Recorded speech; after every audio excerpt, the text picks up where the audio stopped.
Pues un merenguito para empezar a hablar de algo bastante acidito, bastante amarguito. Así es. Como es el tema de la violencia en sus más amplias manifestaciones.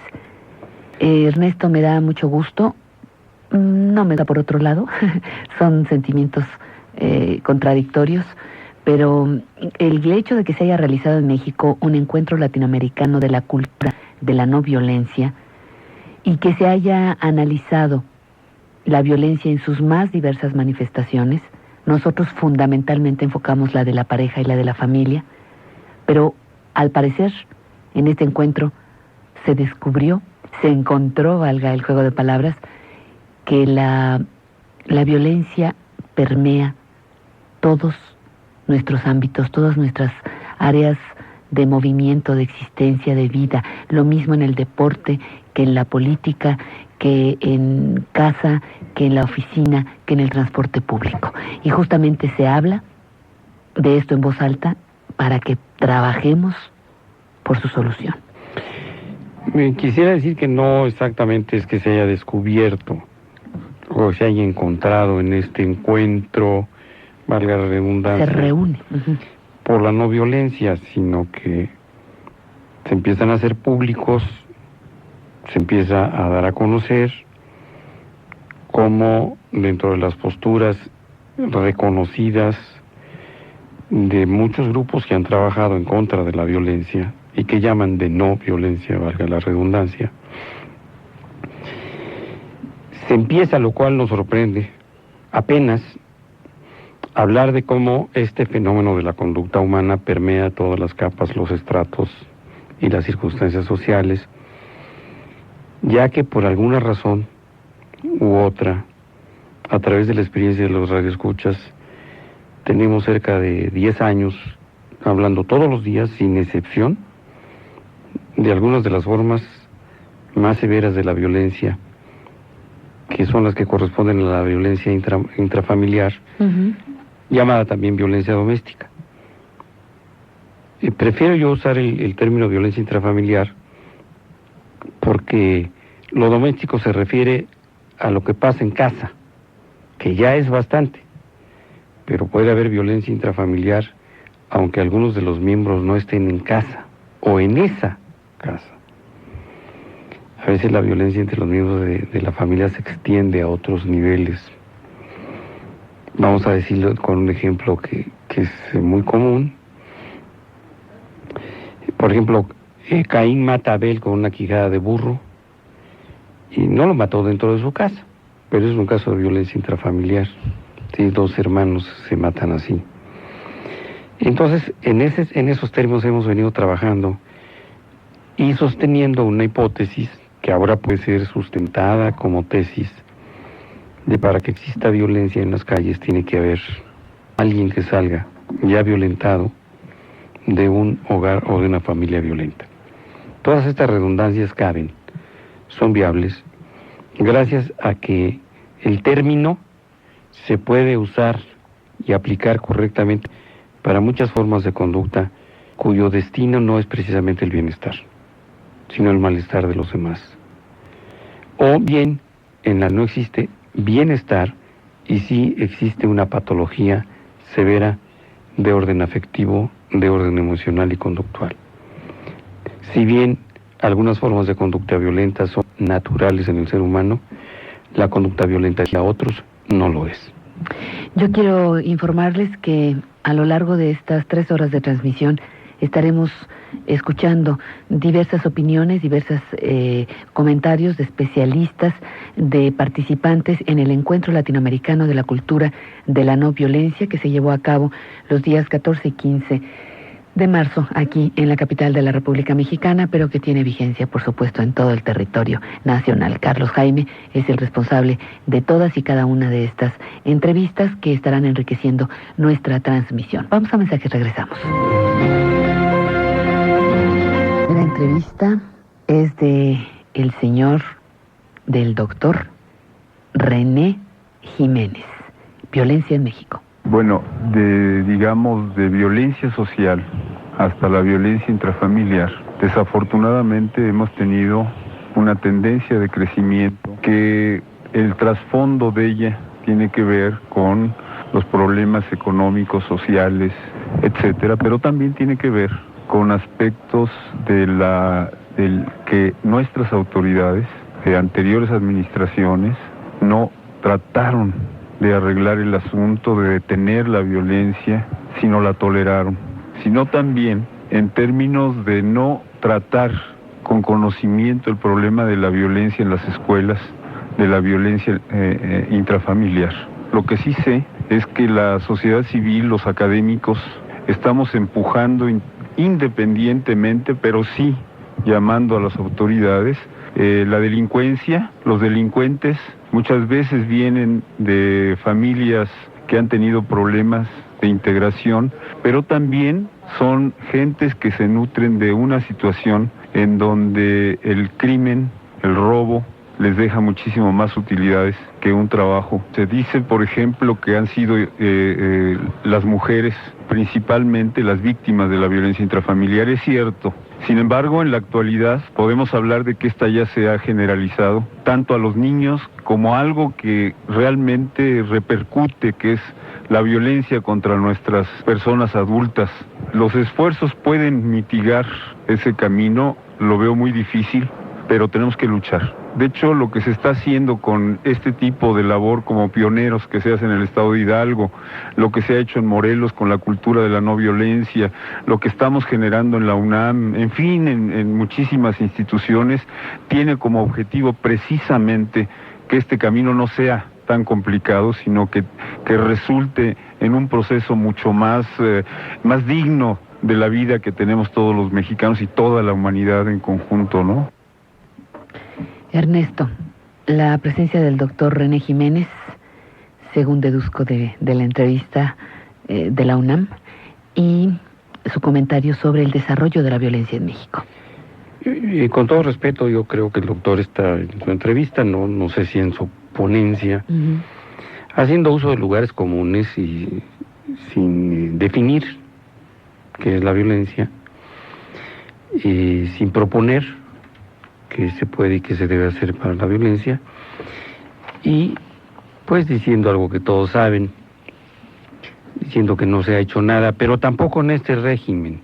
Es decir, que no se diga en otros regímenes, en otros, no, en el régimen de Fox tampoco se ha hecho nada, y están entrampados por su profundo desconocimiento de lo que significa el punto de partida de la violencia. Desde la época de la campaña de Zedillín, pues se propugnaba, y fue la propuesta que ocupó el segundo lugar, me parece, durante la campaña presidencial de Zedillín, el que se ocuparan de la inseguridad en México. Y la inseguridad, pues, es la consecuencia de que haya conductas violentas impunes, no punibles, de hecho, como sinónimo. Ahora que George Castañeda usa los sinónimos. Es decir, que se cometan delitos que permanezcan impunes y que no haya ni el reclamo social adecuado ni una respuesta del Ministerio Público como órgano defensor de la sociedad, y que esto haya llevado a niveles severos de impunidad y de violencia generalizada al país. Pero lo mismo con Carlos Salinas, lo mismo. Pero a ver, Ernesto, yo tengo... El régimen de Zedillo se inicia propiamente con el asesinato de Colosio por parte de los priistas, donde tiene un papel destacado quizá Córdoba Montoya y todos los personajes. Pero fíjate que, espérame, porque tú estás hablando de una violencia y a mí me parecía, a reserva de irlo desmenuzando... Estoy diciendo lo que dijo este señor. Claro. Que la violencia no se ha atacado en México hasta ahora, que en este régimen. No es cierto. Lo que yo quiero decirle es que ningún régimen, ni de la revolución, ni el actual régimen panista, ha hecho absolutamente nada por trazar primero un marco normativo y operativo para el control de la violencia en México. Y que esto no se ha hecho por desconocimiento de que el proceso de la violencia se inicia en un sujeto que es parte de una familia y se inicia dentro de un hogar. Nadie se convierte en delincuente porque sí, cuando sale de la puerta de su casa. Al contrario, muchos delincuentes, lo acabamos de escuchar en en este merengue introductorio, que muchas veces el hombre violento sale disfrazado de caballero, pero los caballeros no se vuelven delincuentes en la calle, aunque ahí sea a veces el territorio donde ejercen la violencia. Pero lo que yo digo es que este señor en este coloquio nos está hablando de lugares comunes, no dice que es la violencia y no habla de soluciones, solamente dice que ahora sí se van a ocupar de ella. A ver, Ernesto, antes de continuar, yo te quería preguntar y te quería proponer que, bueno, definiéramos violencia, porque mira, de momento yo puedo hablarte o podemos hablar de la violencia en el cine, por ejemplo, su recurso. Podemos hablar del abuso de poder, que puede ser la violencia, de la violencia, la impunidad en la violencia. Pero bueno, ¿qué es la violencia? ¿Cómo la contemplamos en este programa? ¿Cómo la consideramos en este programa? Todo acto voluntario que atenta contra los derechos de los demás. Así de simple. Así de simple. Y que lo hace en manifiesta forma de violar el derecho, por eso se usa el término violencia. Y yo creo que es muy sencillo si nos concretamos primero a esta mini definición y luego nos ponemos todos a ver de qué manera esa energía, esa conducta deliberada, en muchas ocasiones pensada, en muchas ocasiones impensada, pero conducta de todas maneras volitiva, voluntaria, lleva como finalidad alterar los derechos de otros en forma, sobre todo, en muchas ocasiones, que exista un beneficiario de esta forma de conducta, que es casi siempre el protagonista del hecho. Es muy poco probable que tú encuentres una violencia donde no haya un beneficio aparente. Sí me ha tocado ver, alguna vez lo contemplé con sorpresa, yendo hace muchos años, por la avenida Canal de Miramontes, iba delante de mí un coche con un grupo de jovencillos metidos, y traían un cilindro hueco de algo del tamaño de un bat, y el coche que venía delante de mí, repito, con ellos, se acercó a la orilla, iba deambulando una señora, no me acuerdo si iba sola o no, y con el instrumento ese pasaron en el automóvil y le dieron un golpe brutal en la espalda que me paralizó. Incluso lo único que pude hacer es desconcertarme y frenar metros antes, a ver qué le había pasado, metros después, a ver qué había sucedido con la señora, en lugar de anotar las placas del coche de los delincuentillos estos. Esa es una violencia que no tiene una razón de ser. Pero la violencia doméstica o la violencia intrafamiliar va creciendo como una acción donde debe predominar el poder y la autoridad de manera violenta contra los derechos de los otros miembros de la familia. Así hay violencia doméstica, incluso en el control que hace el supuesto jefe o pseudo jefe de la familia en los demás. Hay violencia doméstica en las actitudes pasivas o agresivas de algunos de los miembros de la pareja. Por ejemplo, muchos dirán, ¿cómo violencia pasiva? Sí, efectivamente. Una señora puede violentar severamente la relación de pareja si de manera deliberada usa su rechazo sexual cuando es pretendida sexualmente por el compañero. Si tiene una razón válida, como puede ser en este ejemplo que estoy poniendo, que la negativa sexual se deba a alguna disfunción, se deba a alguna situación previa a ese intento coital, se comprende. Pero cuando alguien deliberadamente ejerce ese poder contra otro, está violentando los derechos. Si un señor deliberada y conscientemente no llega a su casa a la hora que lo están esperando, está cometiendo una acción violenta contra la tranquilidad o el bienestar que durante 2 o 3 horas se merece su familia. Pues tu papá nos dijo que llegaba a las 9 y iba a dar la 1 de la mañana y no llega y no sabemos dónde está. Eso puede ser cualquier cosa. Pero cuando deliberadamente se omite y esto afecta a los demás, se está ejerciendo violencia.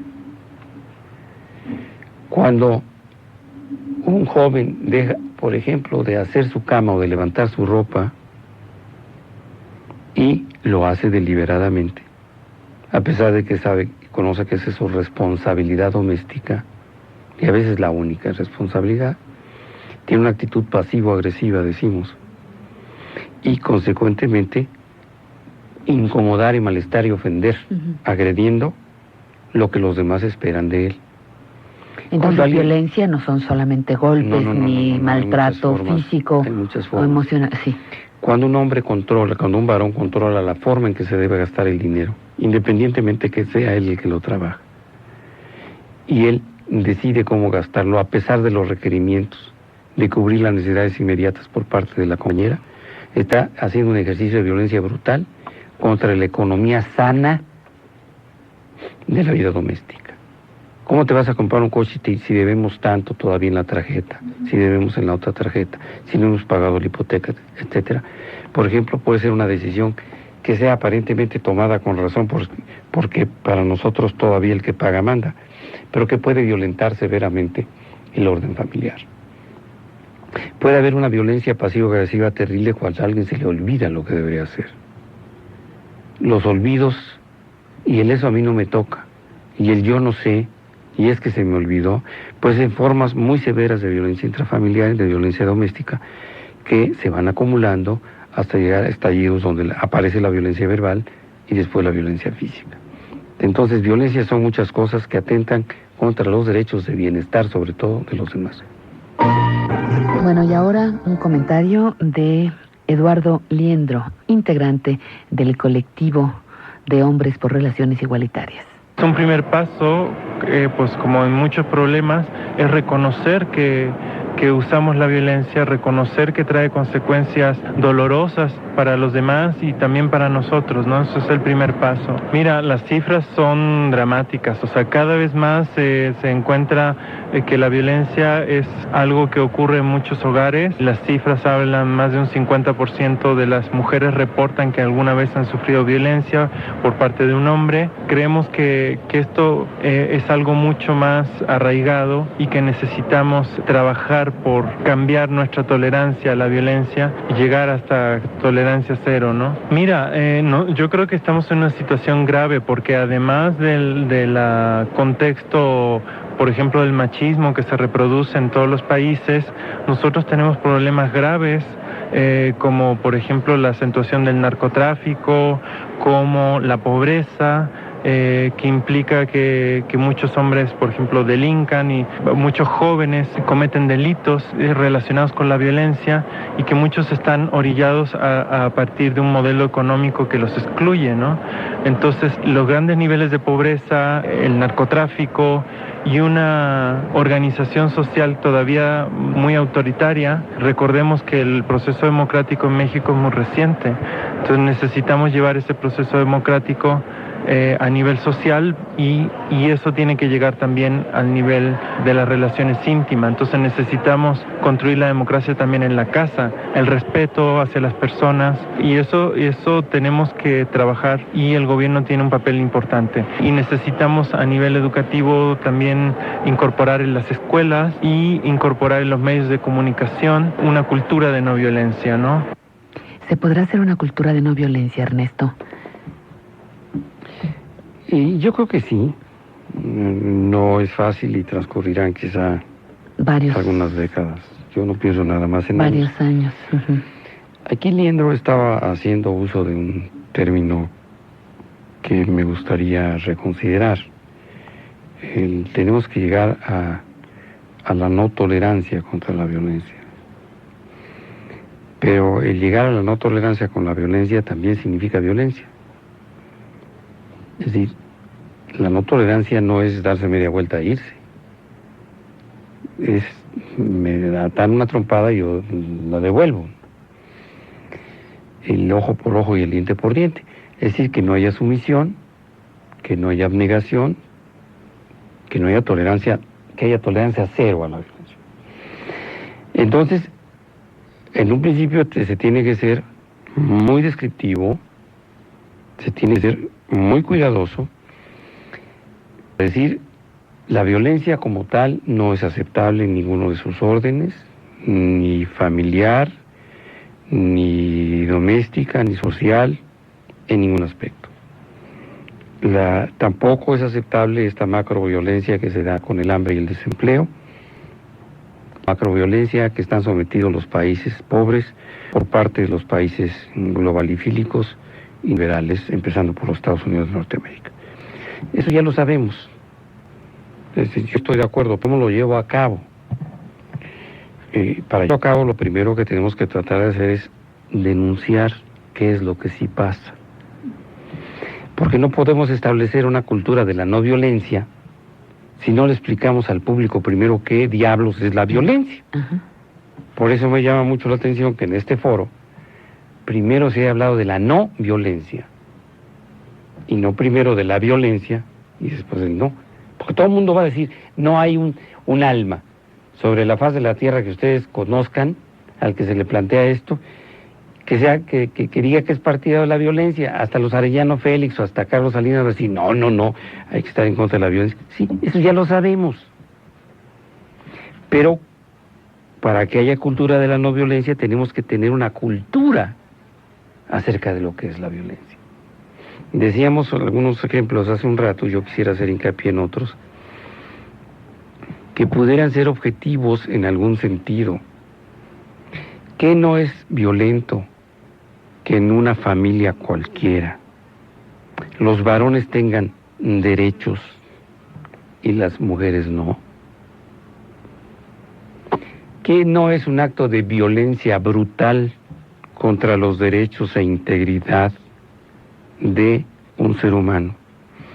Que las mujeres no merezcan el descanso al trabajo y los hombres sí.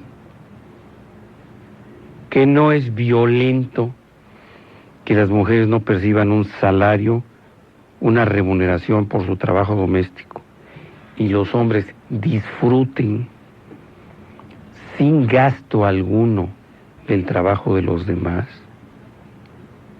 Y así vamos a seguir examinando todo lo que es violencia, para que entonces sepamos de qué hablamos con la cultura de la no violencia, porque alguno de estos sujetos puede decir, yo estoy a favor de la no violencia y bla, bla, bla, bla, bla, y voy a hacer un instituto, un centro, una ONG o una institución contra la violencia. Sí, papacito, pero ¿qué es la violencia? Porque a lo mejor tú eres no violento, pero tu mujer no descansa.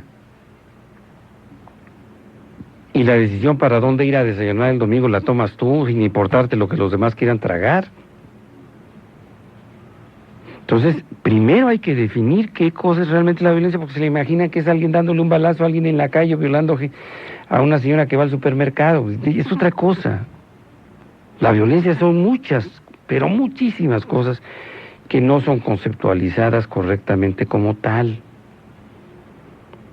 Mira, a mí me parece violento que, por ejemplo, en una casa donde haya un servicio doméstico,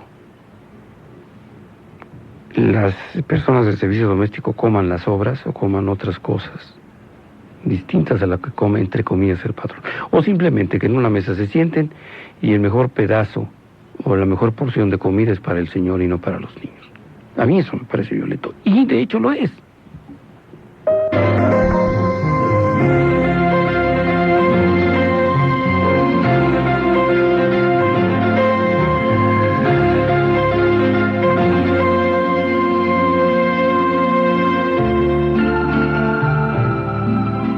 Bueno, Ernesto, estamos con la cultura de la violencia, la cultura de la no violencia. Poniéndolo del otro lado, Ernesto, ¿se puede hablar de una cultura violenta? Sí, por supuesto que sí. ¿Y esta violencia es innata al ser humano? Se argumenta con frecuencia esto, ¿no? Hay una parte que sí, desde luego, decíamos al principio, la parte que es consciente y deliberada de la violencia, cuando es dirigida a otros.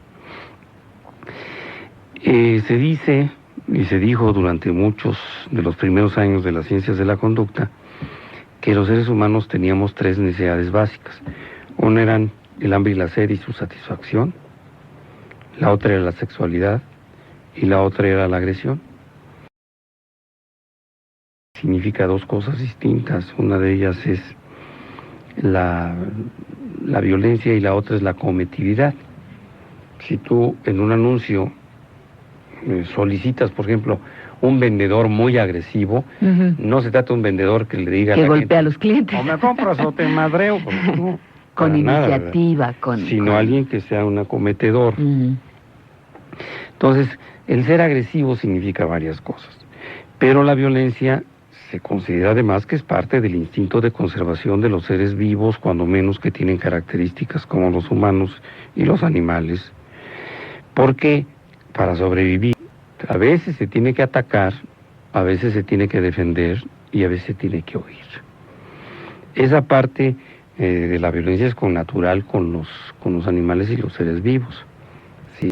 Si alguien sufre un ataque, un acoso, una acción hostil de otro, siendo una hormiga o siendo un chango o siendo un perro o siendo un ser humano, pues va a haber una reacción por instinto. Esas son las formas naturales de la expresión de violencia.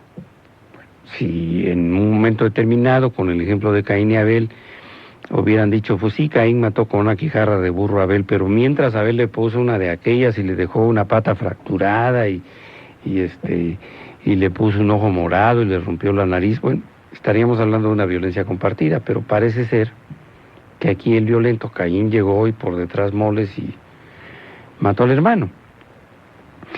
Entonces hay un despliegue de autoridad, de fuerza, con una ventaja y en una acción deliberada, para obtener más poder o más autoridad de la que se supone que tiene un sujeto.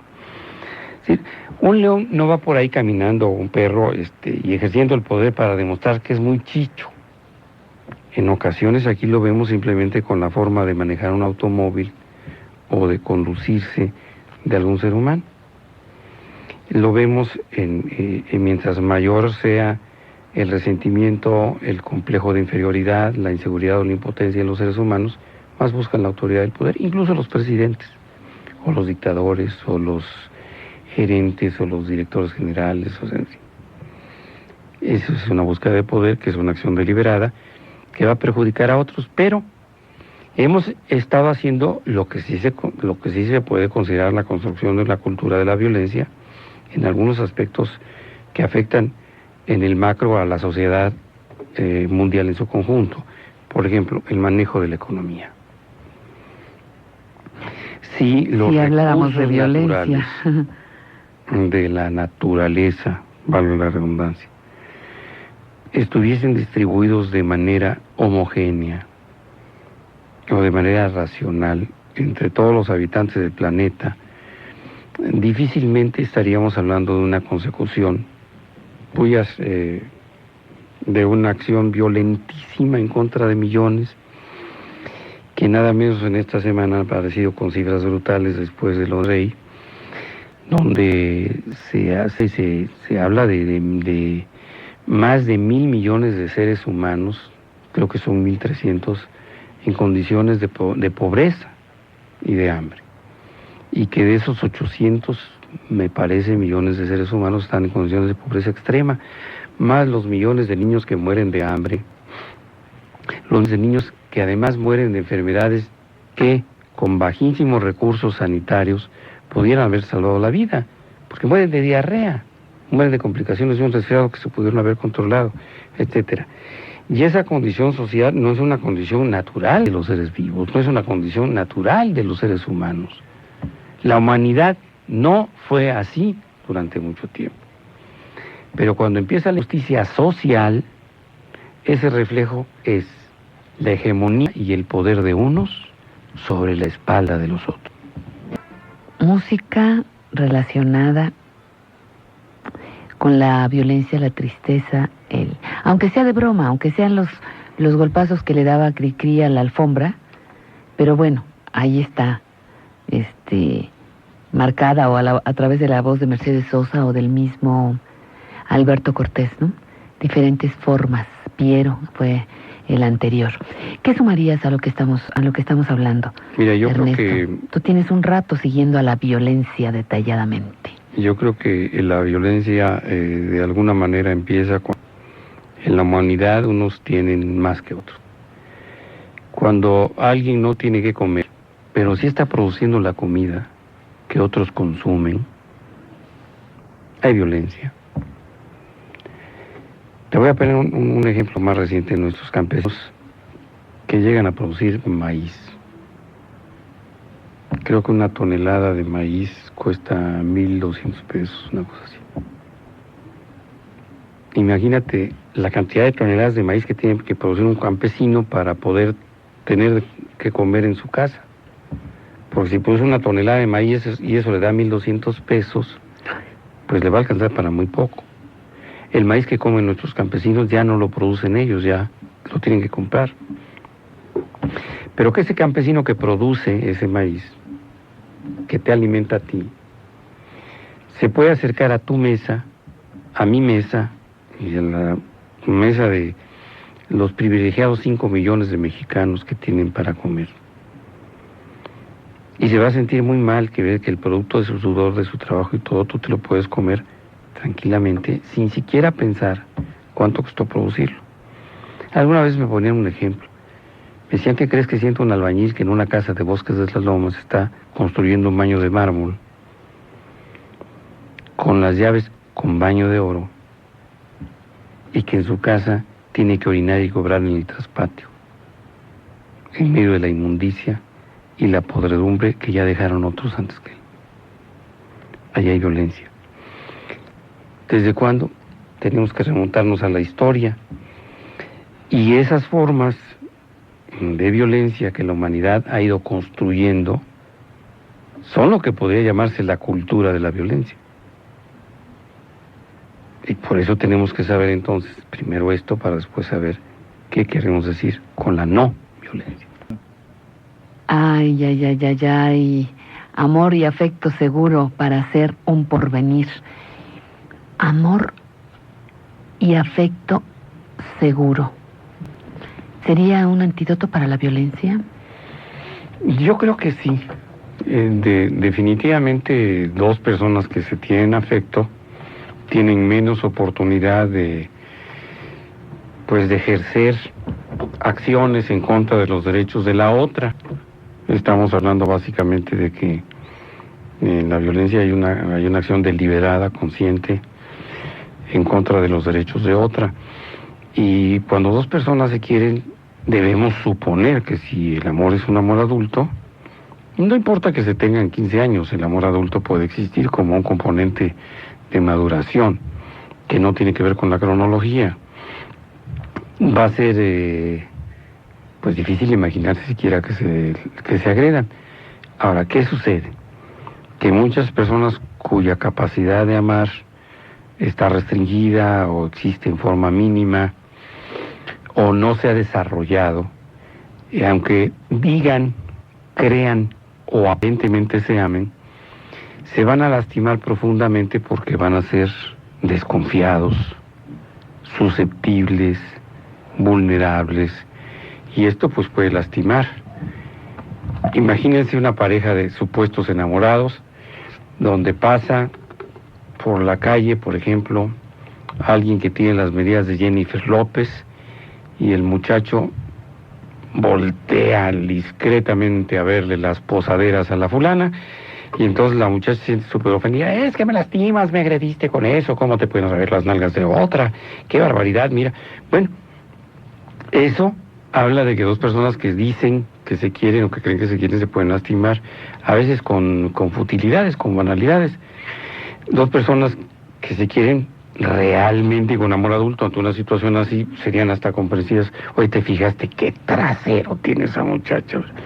O lo mismo al revés, ¿verdad? Pues si una niña va con el compañero de su vida y voltea a ver a un muchacho muy atractivo, de piernas fuertes y nalga prominente, pues el muchacho va a decir, oye, está buenísimo ese cuate, ¿verdad? Voy a poner a hacer ejercicio a ver si me pongo como él para que te guste y me desees. Cosas que se pueden entender en dos adultos que tienen confianza entre sí. Pero en términos teóricos, si tú amas a una persona es difícil que la quieras lastimar. Por eso llama la atención y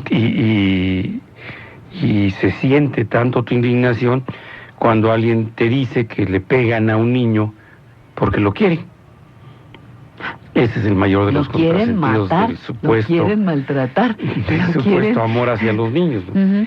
En los derechos del niño, que desafortunadamente no tengo a la mano para leérselos, pues no creo que diga, si usted quiere mucho a su hijo, uno de los derechos que tiene es pegarle, y el niño tiene derecho a que lo golpeen. No, hombre. Si se trata de educarlo, pues eso no puede decir. Jamás, eso no dice. Por eso cuento musicalizado, si valiera decirlo así, no es el caso. Quiero ser parte del cuento, esta selección musical que interpretaron un coro de niños hace unos minutos, justamente cuando regresábamos del corte comercial. ¿A qué venimos al mundo? Memo Briceño nos dice: amor y afecto seguro para ser el porvenir. La pobreza es en sí una situación de extrema violencia para quienes viven en la pobreza, porque están despojados de toda oportunidad, sin capacidades y sin habilidades, y a veces hasta despojados de la propia esperanza de algún día salir de esa situación. Entonces, la violencia se ceba en los pobres. La violencia que sufre el pobre es una violencia generalizada. En cada país tiene sus propias manifestaciones, de acuerdo también a la cultura y a las instituciones, porque no es lo mismo un pobre francés que anda bien vestido, ¿no?, que un pobre mexicano que anda semidesnudo, ¿no? Es decir, las condiciones de vida de los países dependen también mucho del nivel de pobreza en el que hay en cada lado, y estas condiciones de vida están relacionadas con la manera en cómo está distribuida el patrimonio, las riquezas y las oportunidades. Y en estos países como el nuestro, en donde hay tanta polarización, pues el rico es muy, muy rico y el pobre es muy, muy pobre. A veces no tiene ni siquiera cartilla de lector, ¿no? En los avances me parece que ha habido un afinamiento de las políticas de seguridad a través de los cuerpos policiales, que se les está dando más capacitación, que tienen ya también mayor desarrollo tecnológico, de registros y todo este tipo de cosas, que es muy importante para las políticas de seguridad. Pero me parece que en términos del fenómeno delincuencial, estamos creciendo sobre todo en esta delincuencia menuda, en esta microdelincuencia que no es la gran delincuencia organizada, pero que está en relación con el consumo de la droga, que es algo que va creciendo en nuestro país, en todas las ciudades.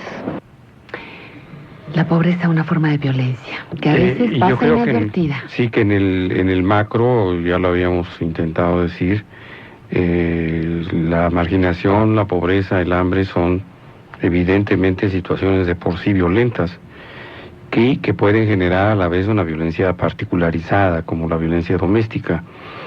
En El costo del silencio, que es un estudio sobre la violencia doméstica en las Américas, donde Efraín González y Pilar Gavilano, un estudio relacionado en el Perú, nos hablan de esto.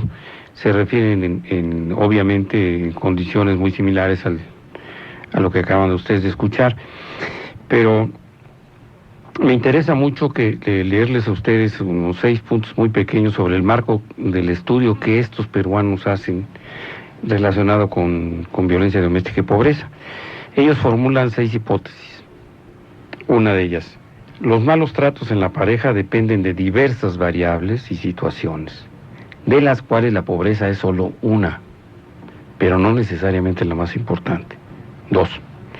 Las causas básicas de la agresividad y la violencia en una pareja no son económicas, aunque hay factores económicos que podrían agravar las tensiones de la vida cotidiana y aumentar las probabilidades de reacciones violentas. Entre las causas económicas podrían encontrarse carencias como la insatisfacción de necesidades básicas, el desempleo o la inestabilidad en el empleo y los bajos niveles de ingreso. 3. Otros factores que podrían contribuir a los malos tratos en la pareja son la edad del hombre y la mujer, el nivel de educación de ambos, el número de hijos que tienen y si la mujer está o no embarazada y el estado civil de la pareja. Cuarto, el entorno social próximo, los parientes y amigos, que son un factor de represión o control social que puede inhibir o desencadenar comportamientos violentos. En esto probablemente nos dé tiempo de comentar cómo, por ejemplo, puede estar situaciones de violencia. Ustedes que dejan su automóvil afuera en la calle, que tuvieron la desgracia de tener un automóvil nuevo, es muy probable que se lo encuentren con algún rayón que le hizo a alguien que desearía tener un coche así y que no lo tiene por situaciones económicas. El célebre corcholatazo, ¿verdad? Así es. Quinto, en el medio ambiente social en el cual transcurre la vida familiar, especialmente el estatus social del barrio, es un factor de estandarización social que puede transformar el comportamiento de la pareja o sus apariencias. Hablábamos en esta semana del caso de un muchacho que vivió en Nueva York y que actualmente vive en León, Guanajuato, y que nos llamaba la atención que sus manifestaciones de violencia aparente no contrastan con lo que uno se imagina de la que pudiera ser la violencia social comunal de un lugar de marginación, como lo es, queramos o no, Ciudad de Nezahualcóyotl. Y por último, la hipótesis final dice que la violencia doméstica se produce cuando se da una combinación perversa de todos estos factores y cuando el control y las estandarizaciones sociales son débiles o permisivos con respecto a la violencia. Esto es, existe la impunidad. En su parte medular es una síntesis, nada más una sinopsis. Fíjate que don Enrique Left, el doctor Enrique Left, es investigador del Programa de las Naciones Unidas para el Medio Ambiente. Y en este fragmento de su conversación se refiere a los factores ambientales que inciden en la violencia. Bueno, hay múltiples factores que inciden en la violencia.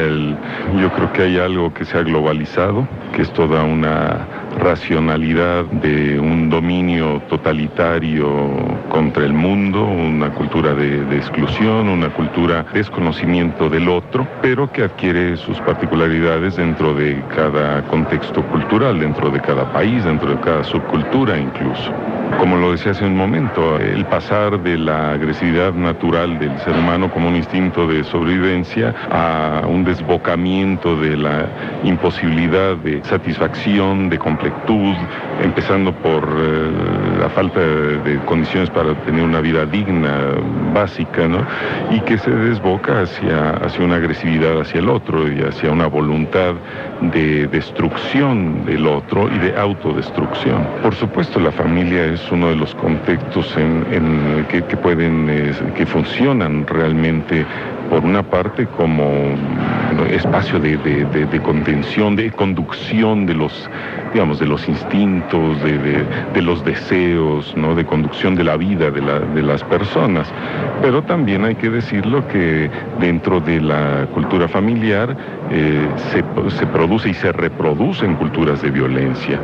Y muchas veces son violencias de las más soterradas, de las más difíciles de contener y atacar, justamente por la intimidad en las cuales se da. Hay que decir que justamente muchas predisposiciones hacia la violencia se desencadenan de manera más fácil encubiertas por un espacio de intimidad, ¿no? A ver, doctor, ¿qué comentarías? Bueno, resulta muy notorio la capacidad del doctor Lev para referirse a algunos aspectos de la violencia, pero me llama la atención que no haya tocado un punto en este breve comentario, en esta sinopsis, como la llamaste correctamente, siendo una persona que habla de derecho ambiental, porque si nos hace el favor de volver a leer la función que él desempeña. Él es investigador del Programa de las Naciones Unidas para el Medio Ambiente. Me da la impresión de que pudiera haberse referido a este aspecto que no hemos tocado, cuando menos en lo que llevamos de este programa, y que son las agresiones violentas del ser humano hacia el medio ambiente, y cómo la naturaleza se encarga de revertirnos esas acciones depredadoras, aniquiladoras, devastadoras, violentas de los seres humanos en contra de la naturaleza. y en contra del medio ambiente específicamente. A mí y a ti quizá te parezca muy violento que tiren un árbol, que lleguen en una camioneta del departamento, del distrito, donde sea, y en lugar de podar un árbol, realmente lo devasten, lo quiten, porque a alguien se le ocurrió que podía estorbar a la salida de su casa, o que se podía caer, o que... Para otra persona puede ser muy violento que abajo de su ventana, en su esquina, donde está su casa, le depositen todas las noches kilos y kilos y bolsas basura, y bolsas de basura. Sería a otros otra... nos podría parecer muy violento que pues una fábrica deposite o tire sus desechos industriales hacia el lecho de un río, como es mi recuerdo perenne durante hace muchos años recorriendo los ríos de la región de Orizaba, que precisamente deriva su nombre del término del toponímico náhuatl Tlahuilizapa, en lugar de las aguas cantarinas y brotantes, aguas limpias, aguas purísimas, que unos metros más adelante donde nacen se empiezan a contaminar con los desechos humanos y los desechos industriales. Esa forma de agresión hacia el medio ambiente que los seres humanos llevamos a cabo de manera constante, permanente, con una tenacidad digna de encomio, bueno, trae consigo que el medio ambiente sea hostil y tengamos agua contaminada, tengamos aire contaminado, tengamos todas estas situaciones que inciden de manera violenta también, valga la redundancia, sobre nuestro ser. Dentro de los estudios de la violencia es muy poco probable que alguien señale que puede ser muy violento que alguien tire o desperdicie el agua dentro de la casa. Yo me recuerdo a mí mismo también, valga el yo-yo aquí, en Orizaba, viviendo en una etapa de mi vida en la que jamás cobré conciencia de la importancia del agua. ¿Por qué? Pues porque estaba yo rodeado de agua como una isla por todas partes. Claro. Nunca se me ocurría regalar flores, ni lo hago, porque había flores en abundancia también. Hasta que alguien me llamó la atención hace años aquí en la Ciudad de México y me dijo, ¿por qué no cierras la llave mientras te lavas los dientes? ¿O por qué dejas que escurra tanta agua? Se está desperdiciando. Mejor métete a la regadera y báñate ya. Si yo desperdicio el agua, esa puede ser una acción violenta para millones que no tienen agua para consumir. Claro. Ni siquiera para beber. Estas son las formas de violencia que un ambientalista, y eso es lo que yo esperaba del doctor, le pudiera decir. Me parece extraordinario, interesantísimo lo que dijo, pero a lo sientes que en lo personal, que también tenemos que hablar de ese tipo de violencia que ejercemos todos los días. El hecho de que yo tenga un automóvil que contamina y lo arranque durante 10 o 15 minutos o 5, que es que para que se caliente, entre comillas, y le llene de mierda la nariz y los pulmones a las personas que están cerca, es una forma violenta. Si yo estoy parado en una esquina y estoy haciendo como hacen los motociclistas, estoy lastimando la naturaleza de mis congéneres, de mis conciudadanos. Yo creo que como especie... Si yo pongo un tope en una calle porque soy alcalde o porque soy lo que sea o porque tengo que justificar, o cierro una calle como ciudadano supuestamente con derechos y violento los derechos de otros, estoy siendo violento, valga la redundancia. Hay muchas cosas que un ambientalista puede decir y en esto, bueno, yo creo que los mexicanos hemos escuchado mucho y aprendido muy poco, porque nos las pasamos hablando del medio ambiente muchas horas, o leyéndolo, o comentándolo, o criticándolo, pero nada hacemos por poner nuestro granito de arena.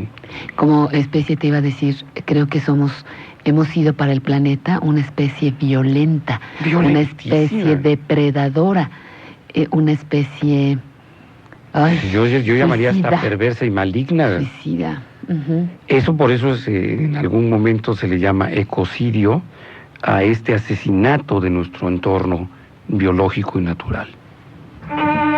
De veras, hace unos días tuvimos la oportunidad de iniciar alguna conversación sobre la terapia para el tabaquismo y no nos percatamos de lo que significa para otros el que uno sea un fumador activo. No hablo de mí en este caso, que yo no fumo, pero infinidad de fumadores y fumadoras activos no se percatan, no perciben cómo nos obligan violentamente a ser fumadores pasivos, porque pues, los humos que ellos expelen nos los depositan en nuestras castas narices y en nuestros blandos pulmones, que ya deben estar acartonados por lo que respiramos. Y son las formas sutiles de agresión que existen. Y no hablo de la contaminación por ruido, por ejemplo, que tan de moda estuvo hace 20 años y nadie la vuelve a mencionar. Ya no hablamos de decibeles y ya no hablamos de muchas otras cosas que parecían interesar e importar hace 20 años, como que la ecología o su nombre o sus conceptos pasaron al diálogo doméstico intrascendente, inocuo, y que no ha servido para nada. Así podamos gritar todos los días que estamos en desacuerdo porque nos sentimos somnolientos o atarantados con el humo o con la contaminación invisible como es la del ozono, y que nos moleste el ruido, no hacemos ni tomamos ninguna medida para tratar de que no nos violente esa violencia de otros. Porque no me diga usted que si escucha el ruido de una motocicleta, de una sirena, de un claxonazo, o simplemente de estos, no sé, representantes de qué fauna, que vienen en su camioneta, en su coche con las ventanas abiertas y el tocadiscos o tocacintas, como se llaman ahora, doctor, a todo lo que dan, exaltando los agudos. fauna exhibicionista se llama. Y que dice uno, pues oye, bájale a tu onda esa. Bueno, le robaron el carnaval nada más, no pasa nada. ¿Cómo que le robaron el carnaval? ¿Por Pues qué sí, te decían porque que solamente en las calles del malecón de Mazatlán o en La Paz andaban así de repente? No solamente están disfrazados de vaqueros, Párate como en la aquel caseta, que te conté. Párate en la caseta, en la Sí, salida no, a Cuernavaca qué cámara. los sábados, en la mañana, y ahí están, ahí van. De todos los tipos de carros, últimos modelos Pero antiguos, y recientes, además económicos, con música camionetas. de los Bukis.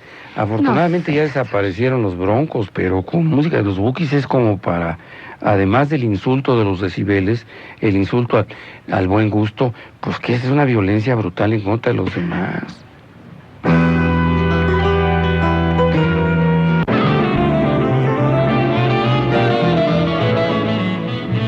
Sí, doctor, la violencia. Mira, yo quisiera hablar de dos formas de violencia de las cuales difícilmente se habla y que tienen que ver, una de ellas sobre todo con la violencia doméstica y una prolongación de la violencia doméstica que es la violencia escolar. Uy, sí. Pero ya que hablamos hace un rato de contaminación, yo quisiera nada más decir que la contaminación visual es muy violenta. Que el que tengamos una ciudad que fue en algún momento muy hermosa y que ahora esté llena, por ejemplo, de anuncios espectaculares, es una forma de violentar los derechos de los ciudadanos que no nos interesa en lo más mínimo ver ni anuncios de vinos, ni de relojes, ni de viejas encueradas, ni de películas, ni de programas de radio en las calles, que son parte del tránsito y del tráfico que todos los días tenemos. No nos interesa a muchos mexicanos que los hermosísimos edificios de principios del siglo XX, de cal y canto o de cantera, estén verdaderamente mancillados y violados en su belleza estética por los negocios que los pintan de verde escuela o de azul metálico. Y que hay muchas formas de violencia visual brutales, porque la contaminación visual en una parte, y estudiada así por los esteticistas, también se llama feísmo. Hay una cultura hacia lo feo. Y el feísmo puede ser una forma violenta de agredir la sensibilidad de otros. Pero eso no tiene importancia en realidad si contemplamos otras formas como la violencia escolar. La educación o el sistema educativo en México es violentísimo, es agresor, es agresivo. ¿Por qué? Primero, en primer lugar, porque violenta la naturaleza misma de su fin o de su finalidad. En México los niños no van a la escuela a realizar un aprendizaje para la vida. No van a la escuela a estudiar o a aprender cómo ser mejores ciudadanos o mejores seres humanos. No van a aprender cómo tener mejor salud, mejor calidad de vida. No. La educación en México es violenta en contra de la enseñanza y favorece la ineficacia, favorece la ineptitud e impone patrones de educación absolutamente obsoletos e inútiles. Y eso es violentar a la niñez. Millones de niños mexicanos son violentados por un régimen que impone lo que enseña y que no enseña nada, más que una serie de elementos de información chatarra que no van a ser funcional a ningún educando. Los sistemas además se imponen a forciori, se imponen a fuerza, y en muchas ocasiones con violencia física por parte de los maestros y de los padres, que siguen considerando que la letra con sangre entra. Si hay una forma violentamente sutil de agredir a un niño es con la escuela. Hay otros sistemas escolares donde eso no está permitido, porque el respeto para los derechos fundamentales del niño prevalece en todo. Prevalece incluso en el mensaje pedagógico, prevalece en la investigación de sus necesidades de aprendizaje, prevalece en el trato respetuoso del guía o del maestro hacia el educando, prevalece en la posibilidad de educar para la igualdad, prevalece en el respeto por las diferencias de género, prevalece incluso por la enseñanza similar ante discapacitados o disfuncionales y los que no lo son.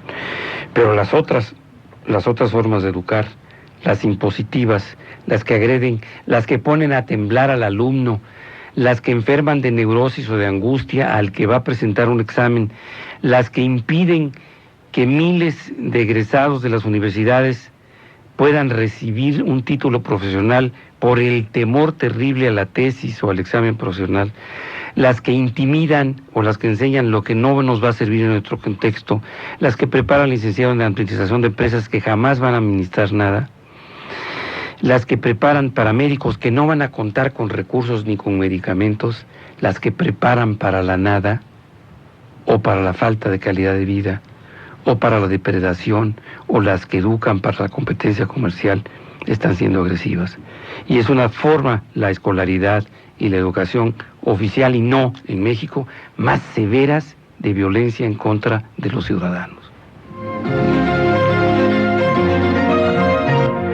Y nos hablará de la importancia de transmitir la no violencia en las universidades, muy relacionado con lo que estás planteando. Es vital, fundamental, totalmente fundamental, porque en las universidades tenemos a jóvenes que se están formando y que son quienes en el futuro inmediato tendrán en sus manos la responsabilidad de conducir un país. Y es evidente que si nosotros los formamos dentro de los valores de la no violencia, estaremos asegurando nuestro futuro. Por eso es realmente fundamental el que nosotros no descuidemos este tipo de formación para nuestros estudiantes. En las que nosotros tenemos, las universidades tecnológicas, sí. ¿Por qué?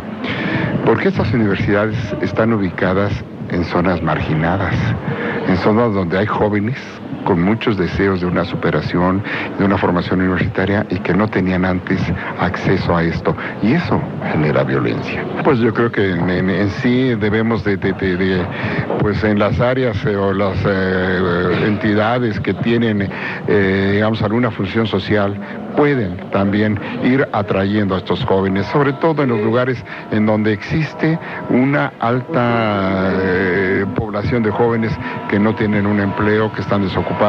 Yo creo que habría que hacer programas especiales para ellos. El joven en sí, yo se lo digo porque yo tengo más de 30 años de tratar con estudiantes, el joven en sí es un joven noble. Podría ser una reunión así a nivel nacional de universidades para efectivamente entre todas poder reflexionar sobre este asunto y a lo mejor hacer alguna propuesta, sobre todo en el sentido, como usted me dice hace un momento, de los jóvenes que no acceden a la universidad. Pero en tanto nosotros les podamos dar esa oportunidad, será mejor. La educación evidentemente es un papel sumamente importante en la erradicación de la violencia y en el fomento a la no violencia.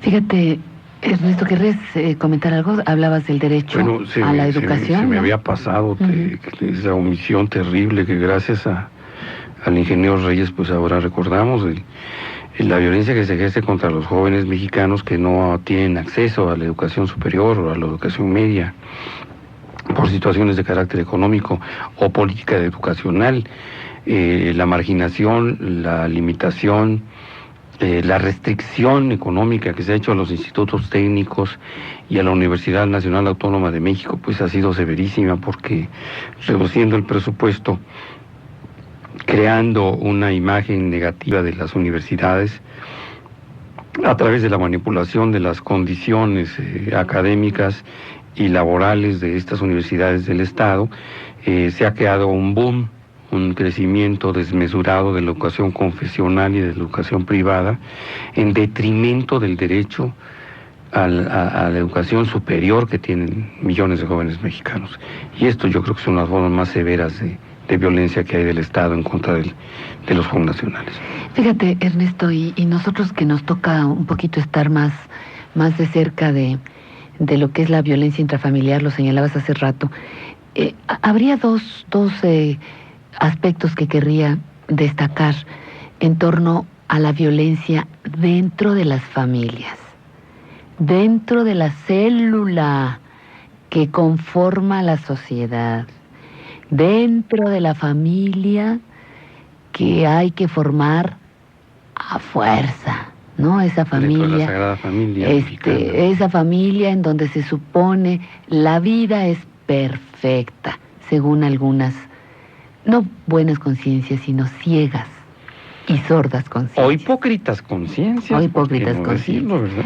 La familia, no se me olvida aquella afirmación atribuida, no sé si sea cierto, no me consta, a Salvador Novo, que dice: familia, grupo de personas que se destruye bajo el mismo techo. Pero te voy a explicar por qué mi pesimismo. ¿Y es que don Aleador vivía solamente con su mamá? En este sentido, uno, la violencia que sufren muchas mujeres directamente de su pareja. Y no me refiero a los golpes y al maltrato, que ya de por sí es una forma grave de violencia y de manifestación en la pareja, sino a la violación sexual dentro de la pareja. Afortunadamente, de unos años para acá, esto está considerado como un delito. Pero con la mentada cancioncita esta de que hay el débito conyugal.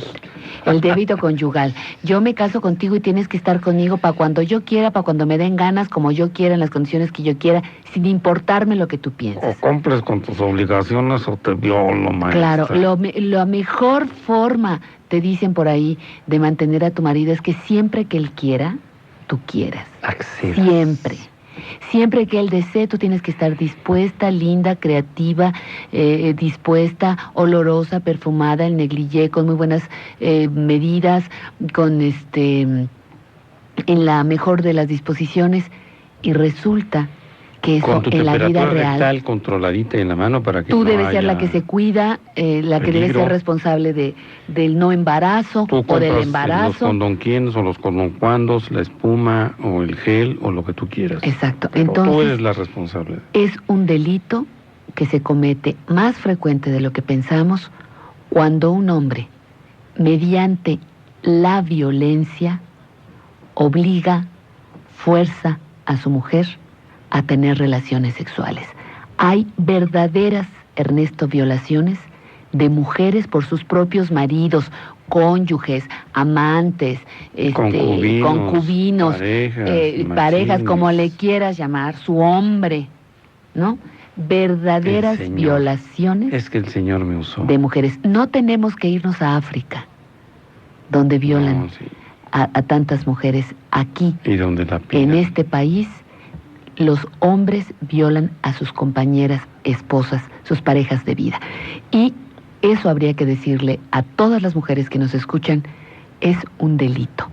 Usted tiene derecho como mujer, y me imagino que como hombre también, a decir: hoy no, esta noche no, querido. Hoy no recordando toca. el título del libro de Sergio Sinay, Esta noche no, querida, pues ellos tienen derecho a decir no, querida, y nosotras también, esta No, noche querido. no, querido. Y la violación se ha tipificado de esa manera por la cantidad de denuncias, Ernesto, porque se decía, todo lo que pasa en mi casa, en mi techo, en mi recámara, corresponde a mi intimidad y que nadie se meta.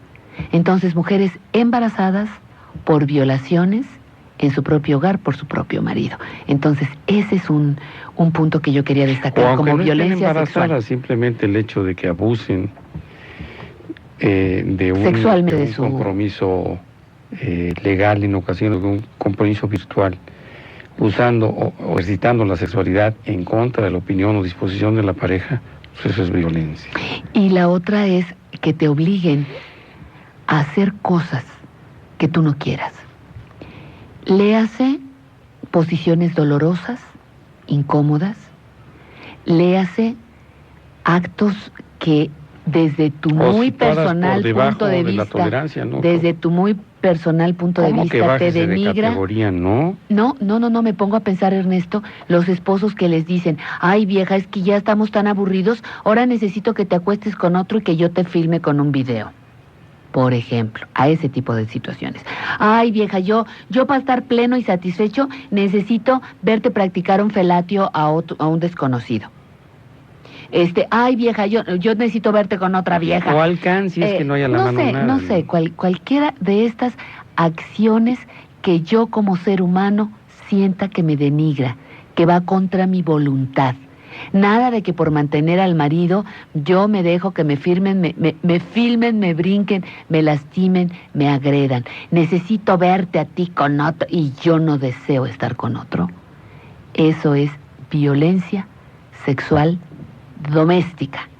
Y tu marido, aun cuando sea tu compañero de muchos años, no tiene autorización ni derecho a Aunque solicitar. tenga la bendición del ministro, del cura o Aunque de quien tengan sea, la danza de los aunque le hayan 7 leído papas. esa Misa de 3 patraña ministros. obsoleta llamada Epístola de Melchor Ocampo, no tienen derecho a violarlo. Y también dentro de la familia yo no quisiera dejar pasar una manifestación muy clara de la violencia, particularmente con los hijos que tienen una preferencia sexual diferente a la que yo como papá o yo como mamá esperaba. El testimonio lo han dado en varias ocasiones a través de los diferentes programas que hemos tenido sobre sexualidad, donde la violencia emocional, donde la violencia física, que incluso Ernesto ha llegado a la muerte. Hay reportado un caso de un papá que cuando supo que su hijo era homosexual, lo mató. Lo mató, es un caso que tienen reportado creo que hace 1 o 2 años fuera del Distrito Federal. El papá no pudo resistir, le dijo que lo quería muerto y se lo cumplió. Esa es una de las agresiones más frecuentes. Te prefiero muerta que lesbiana, te prefiero muerto que gay, te prefiero muerto que maricón. Son agresiones verbales, son agresiones físicas, porque cuando el niño muestra cualquier tipo de conducta, expresión verbal o movimiento, manierismo, los golpean. Y pórtese, camine bien y póngase bien y hable como hombre. Y es una violencia derivada de su orientación sexual. Entonces, cualquier manifestación distinta a la que los padres esperaban, a veces es motivo, no siempre, pero a veces es motivo de una gran violencia verbal, diciendo lo terrible o lo desdichada, ay, qué desdichada sería yo si tuviera un hijo gay, o la agresión abierta física. Entonces yo creo que eso se da en el hogar, para ya no hablar también de la agresión que sufren las personas con discapacidades, que también sería otra forma terrible. Y yo creo que hay que ahondar un poco en la homofobia, ahorita pasamos a la otra, porque la violencia de la inaceptación, pues que sería la forma más grave, como tú lo señalas, va precedida de muchos años de formas diversas, sutiles, abiertas, a veces explosivas de rechazo. Muchos padres o muchos familiares entenderían, entre comillas, que esto pudiera ser una reacción homofóbica, el producto de una cultura que también lo es. Y bueno, tener la gravedad y el rechazo de todos aquellos que estamos conscientes que la homosexualidad no se escoge, que la homosexualidad no es una enfermedad. Pero hay formas también que se parecen a esto y que dan origen a agresiones muy parecidas o quizá idénticas en niños y jóvenes, hombres y mujeres, que sin ser homosexuales tienen comportamientos, algunos afeminados y algunos pues masculinizados, de la misma manera que hay jovencitos afeminados que pueden ser heterosexuales, hay jovencitas que pueden tener conductas masculinizadas sin ser homosexuales. Y a estos niños se les agrede de mil formas así. Yo recuerdo en mi caso el solo hecho de ser un niño tímido o que prefería tocar el piano y leer que jugar fútbol, y quizá esto sea parte de mi rechazo al fútbol, pues hacía que yo escuchara de mi padre y de mi abuelo comentarios de que si yo era o iba a ser maricón. El día de hoy sé que debo haber sido un niño sensible y pues bastante frágil, repito, y además tímido. Y pues por no sé qué razón yo prefería la música y la literatura o dibujar. Pero y suponiendo... a los juegos, entre comillas, violentos. ¿Por qué fue? No lo sé. Así era yo, simplemente. Pero me gané muchos años epítetos de esa naturaleza. Y suponiendo que lo hubiera sido a lo que es... Como en el ¿Cuál momento es en el que problema? empezamos a matar incluso dentro del programa alguna actitud feminista, bueno, sin infinidad de ocasiones tú te recordarás que yo he sido acusado de ser homosexual simplemente porque no tolero que maltraten a las mujeres, ¿no? Esta polarización de los comentarios homofóbicos a quienes, sin ser homosexuales, no presentan las características pues, que tiene dentro de su expectativa un macho o un papá macho o una mamá que considera el machismo como pues la máxima jerarquía de la actitud humana, son una forma de violencia doméstica muy severa, violencia verbal y conductual, que te repito, no sufren solamente los homosexuales, sino quienes no siéndolo, no se adaptan o no adoptan el patrón o el estereotipo del machito o la hembrita desde pequeño. Pero es una manera de ejercer violencia, este rechazo, esta burla, este sarcasmo, estas amenazas, maltrato por su orientación sexual. Yo creo que fundamentalmente los más importantes son aquellos que están relacionados con el entorno familiar. Una falta de atención a los núcleos de la familia, entorno familiar desarticulado, el divorcio, la falta de atención de los padres por causas múltiples y fundamentalmente por la desatención de los núcleos y de los miembros de los hijos de la familia. Fundamentalmente eso. A ellos se le agregan otros aspectos como son pues el desempleo, la falta de ingreso económico sostenido y permanente que permita satisfacer las necesidades básicas de los miembros de la familia, pues eso hace que muchas veces por la imitación, por contaminación de otros grupos de contactos que tienen los miembros de la familia, desvirtúen su verdadero desarrollo psicosocial y opten por otras alternativas que en el corto y mediano plazo pues dañan la integridad física y mental de ellos mismos, y eso genera pues desequilibrios que tienden a la violencia intrafamiliar y que deben ser atendidos en el entorno de un ámbito psicosocial. Claro, porque modifican los cambios de personalidad del individuo y eso genera pues que en esa nueva fase de irritabilidad y de cambios de modalidad psicosocial pues enfrenten situaciones realmente distintas a las del quehacer cotidiano. Y la violencia intrafamiliar pues genera más violencia, y esto genera trastornos sociales muy fuertes que terminan en cuestiones extremas como homicidios, suicidios y otro tipo de patología social que vemos con mucha frecuencia. Educación, los programas de detección y prevención de los problemas en el primer nivel de atención y todo aquello que represente un esquema de organización interna y social de la familia en condiciones adecuadas para tener un desarrollo más armónico. ¿Qué fue el doctor Moreno Reyes el que habló? No. ¿No se llama Mario Moreno Reyes? No, doctor, era el doctor Humberto Cabrales. Es que me pareció escuchar un lenguaje muy parecido a esto. Y yo creo que después de los lugares comunes es muy importante que retomemos el tema de algunas formas de violencia que son sustanciales para aprender mínimamente dentro de este concepto que debemos tener todos lo que es la cultura de la violencia, qué pasa con dos tipos de grupos sumamente importantes e interesantes y además frecuentes que sufren una marginación, un rechazo familiar y social, que no solamente lo es en el sentido del abandono o la dejadez, en comillas, o la negligencia hacia ellos, sino que lo es en actitudes de franca hostilidad y rechazo físico, emocional, social y económico, que son los discapacitados que mencionaba Pati hace un momento, y otra que yo quiero mencionar también con un énfasis muy particular, porque una violencia familiar severísima,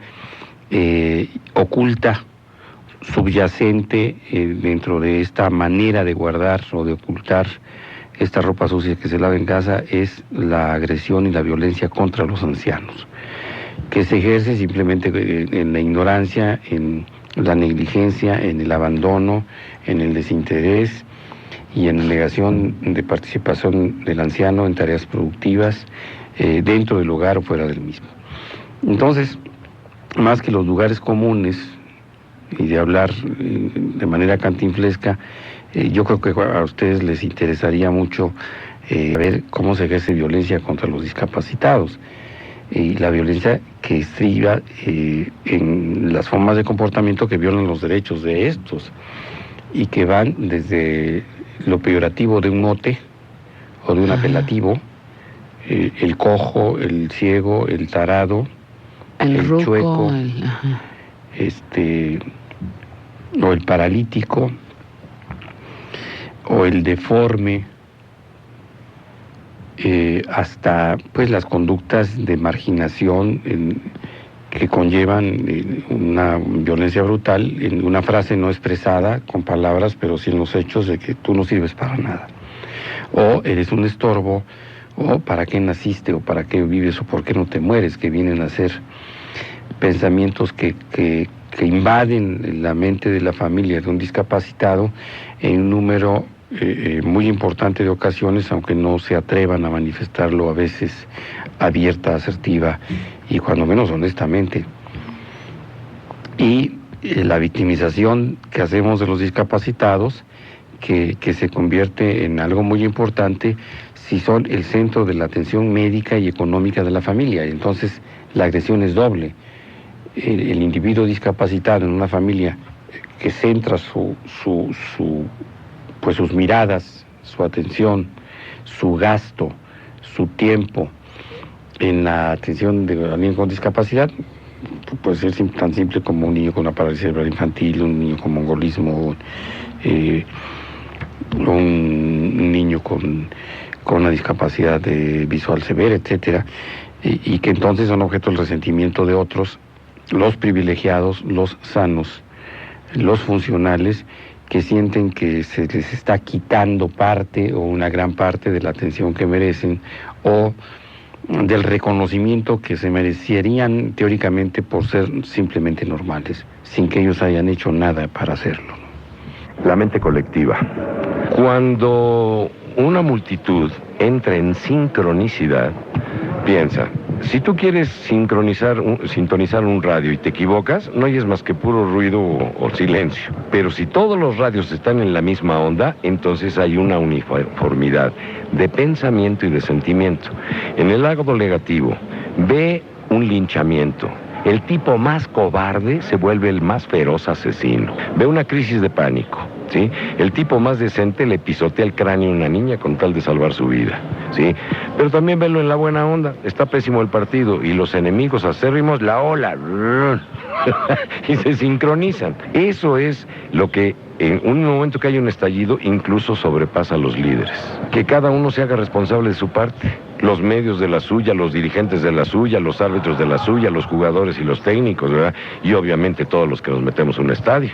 Puesto, y sobre todo si alguien tiene liderazgo, lo que siempre hemos sabido, una manzana podrida te pudre el cesto entero, mi viejo, si tiene poder. Y también una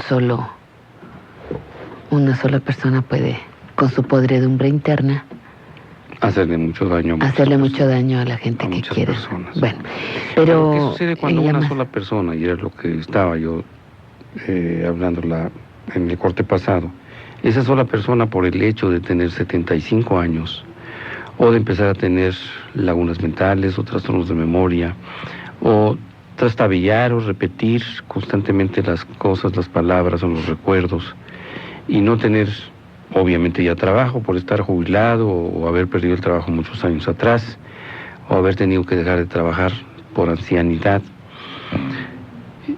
es objeto del menosprecio y el desprecio de todos los de la familia. ¿Qué pasa con los ancianos? ¿Qué tan violento puede ser que nos olvidemos que ese ser humano que ahora no puede consigo mismo ni con la vida fue quien nos dio, pues, la redundancia, nos dio vida, nos dio alimento, nos permitió vivir y sobrevivir durante muchos años? Fue nuestro ejemplo para bien o para mal, fue nuestro guía para bien o para mal también, y que ahora deambula como fantasma por ahí, arrastrando los pies, a veces con la ayuda de un bastón, y esperando que alguien se detenga y le pregunte, ¿cómo estás, abuelo? ¿Qué tanto la manera en que los alimentamos, qué tanto la manera en que los cobijamos, o más aún, qué tanto cómo los escuchamos, nos permite saber si un anciano se siente realmente querido y aceptado, o por el contrario es víctima de un violento, silencioso y sordo rechazo de todos aquellos que aún disfrutan de las capacidades y de los dones que la naturaleza les confía. Esta forma de violencia es otra de las violencias ocultas que no están por ahí, que no se mencionan, que bueno, pues es muy difícil que alguien hable. Yo no recuerdo, lo hemos visto en 2 o 3 ocasiones a lo largo de casi 10 años de programa, pero no recuerdo que nos haya hablado un anciano, que nos hablan muchos, pero para otras cosas, y nos diga, doctor Pati, me siento muy mal porque me siento agredido con el silencio de mis familiares, me siento una carga para ellos. Nos habló uno que su señora le pegaba, ¿te acuerdas? Que se lo subía al monte y le pegaba, pero ese es el único que yo me acuerdo en toda la historia del programa. Pero hay otros menos ancianos que también te pueden comentar acerca de eso, ¿no? ¿Que les pegan? Sí. No me digas la moglia. Algunos les Dime pegan. quién. Les pegan el cachete, les pegan la nalguita. Y entre Karina y yo ahorita vamos a ver, ¿verdad, Karina? Vamos ahorita mismo, dinos. ¿Qué te pasa? Pero yo sí quisiera saber acerca de esto, y valga este programa y algunos que se hagan entre semana, recordarle a estos ancianos que nos escuchan que si sienten que hay una forma violenta, que hay una actitud hostil, que hay un silencio inexplicable, que hay una separación o una diferenciación entre lo que ustedes comen y los demás en la casa, o cómo viven, o cómo se alinean, o de qué disfrutan y de qué no, lo digan, porque es muy importante que la cultura de la violencia, que sepamos cuál es la cultura de la violencia para poder ejercer precisamente y aprender la cultura de la no violencia contra los ancianos. Que mi pareja no me hable, que mi papá no me hable, que mis hermanos no me hablen, que mi mamá no me hable. Es realmente una agresión, pero gruesísima. Sí, la agresión verbal ha dado origen incluso a obras completas que tratan del aspecto de este aspecto de la agresión, que sigue siendo verbal, porque el silencio es una expresión. Sí. Donde no se verbaliza lo que se siente, pero con eso se obtiene un efecto que miles de palabras no conseguirían. Yo creo que entre los gritos y el silencio muchos preferirían los gritos, porque cuando menos sabrían a qué atenerse. El silencio, en cambio, puede llegar a ser devastador. Te sume en la inseguridad, en el desconcierto, te sume en la ignorancia. Y yo creo que los y te mexicanos agrede, el silencio te duele. Como sabemos usar las palabras. El Encuentro Latinoamericano de la Cura de la No Violencia tuvo como organizador al licenciado Octavio Gordillo, con el que concluimos nuestra serie de entrevistas hechas por don Carlos Jaime para este programa. Kelly, La Moglia y la familia. Aquí sus palabras. Primero, hemos venido trabajando ya durante algunos años para entender el fenómeno de la violencia en nuestro país. Después encontramos que hay otros países que tienen similitudes. Es decir, de hecho, una persona de Colombia me decía que si en Colombia hace 15 años hubieran pensado en un proyecto como este, no estarían sufriendo los grandes problemas de la violencia en este momento. Pero nunca pensaron que podían llegar hasta ahí. Ernesto, pues muchas manifestaciones de la violencia, algunas que ni siquiera habíamos pensado nunca, están rodeándonos, y como lo señalaste muy bien al principio de la charla, hay que identificarlo para poder identificar esta violencia, para poder trabajar en una cultura de la no violencia. No podemos entrenarnos a luchar con el enemigo cuando no sabemos cuál es, ¿no? ¿Con qué nos despediríamos, Ernesto? Ya estamos en el bloque final. Bueno, que aunque no se trate de violencia doméstica, y yo creo que el país entero está sufriendo desde hace algunos años una gran violencia, una violencia colectiva. Esa violencia colectiva está además difundida por la mayor parte de los medios, donde destaca en esta forma brutal de violencia la televisión. Pero permea también la radio y la prensa escrita, y esa violencia se llama mentira oficial. Quizá nada haya dañado tanto el destino de los mexicanos como el ocultamiento de la realidad. Ocultar la realidad en que vivimos los mexicanos, ocultar la realidad social, económica y política en que nos desenvolvemos, ocultar lo inmerso que está el Estado mexicano en la narcopolítica, la corrupción y la impunidad, es mentir. Y mentirle así a 100 millones de habitantes de este país que alguna vez fue sano, ha sido la característica de los gobiernos, cuando menos de los últimos 25 años de este país. Mentir es violento, no comunicar también lo es, y es mejor decir las cosas como son a ocultar la corrupción, la impunidad, la narcopolítica, la crisis y la dependencia económica, como lo hacen actualmente todos aquellos que dicen que nos gobiernan. Y de esa violencia oficial, de esa mentira oficial, de ese silencio, hablábamos hace un ratito del silencio, parten muchas de las conductas que enojan, encolerizan, irritan y hacen manifestar con violencia la impotencia de 100 millones de mexicanos que no tienen un medio como tenemos el privilegio algunos, donde se puede expresar la verdad, nuestra verdad, su verdad. Esta es una de las formas donde se manifiesta este fenómeno de manera social, de manera más brutal.